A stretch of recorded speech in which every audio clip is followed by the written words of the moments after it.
আমরা চ্যাম্পিয়ন হওয়ার লক্ষ্যে যাচ্ছি। চ্যাম্পিয়ন হতে পাকিস্তানে যাচ্ছি, সম্ভবত এই একটা কথা শান্ত না বললেও পারতেন, কারণ এই কথাটার পর থেকেই যে আর কিছুই পক্ষে থাকছে না বাংলাদেশ ক্রিকেটের। চ্যাম্পিয়ন্স ট্রফির একদম শুরু থেকেই নানা বাধা বিপত্তিতে জেরবার টাইগাররা। দুবাইয়ে ভারতের ম্যাচের আগে ইনজুরিতে দলে থাকতে পারেননি ছন্দে থাকা মাহমুদুল্লাহ, নাহিদ রানাকেও খেলাতে পারেনি দল। ফলাফল ইন্ডিয়া পাত্তাই দিল না মিরাজ হৃদয়দের, কিল ঝরেই লন্ডভন্ড হলো সব।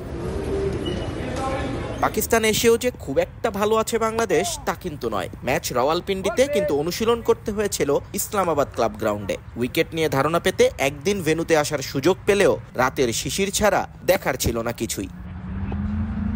পরের ম্যাচে ভুলভাল কম্বিনেশন আর সিনিয়র ক্রিকেটারদের হটকারিতায় টুর্নামেন্টটাই শেষ হয়ে গেল লাল সবুজের। কিন্তু এর পরেও আশা ছিল সবার মনে, ফিরে আসার আগে অন্তত একটা জয় যেন থাকে শান্তর পকেটে। সুযোগটা আছে এখনো, কারণ শেষ ম্যাচের প্রতিপক্ষ পাকিস্তানও যে হেরে আছে দুটো ম্যাচ, পারফরমেন্সও বাংলাদেশের মতোই। তাই জয় সে তো হতেও পারে।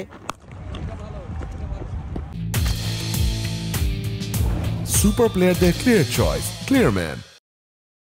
কিন্তু বাংলাদেশের সেই বারাভাতে ছাই দিতে প্রস্তুত পিন্ডির আবহাওয়া। ওয়েদার ফোরকাস্ট বলছে ২৭ ফেব্রুয়ারি সারা দিন থেমে থেমে বৃষ্টি হবে রাওয়ালপিন্ডি এবং ইসলামাবাদে। আবহাওয়া অধিদপ্তরের তথ্য মতে রাত ১২টা থেকেই শুরু হবে বৃষ্টিপাত, সঙ্গে তাপমাত্রাও নেমে আসবে ১৫ ডিগ্রিতে। ভোর পর্যন্ত থেমে থেমে বৃষ্টির পর সকাল ৬টা থেকে বেলা ১১টা পর্যন্ত ঠিকঠাক থাকবে পরিস্থিতি। তবে এখানে খুশি হওয়ার কিছু নেই বাংলাদেশ দলের জন্য, কারণ দুপুর ১২টা থেকেই যে আবারও রয়েছে বৃষ্টির পূর্বাভাস। আর যত সময় গড়াবে সেই বৃষ্টির মাত্রা কেবল বেড়েই চলবে বলে জানাচ্ছে ইসলামাবাদ আবহাওয়া কর্তৃপক্ষ।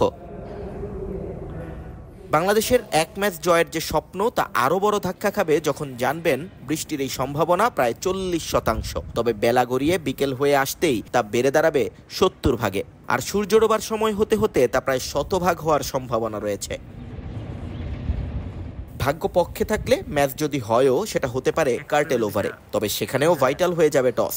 নিউজিল্যান্ড ম্যাচের মতোই যদি সেখানে হেরে যান শান্ত, তাহলে শেষ আশাটাও থমকে যাবে টাইগারদের। আর ম্যাচ হলেও বাংলাদেশের জন্য সমস্যা হয়ে দাঁড়াতে পারে পিন্ডির ঠান্ডা বাতাস। নিয়ন মুহাইমিন, সময় সংবাদ, রাওয়ালপিন্ডি, পাকিস্তান।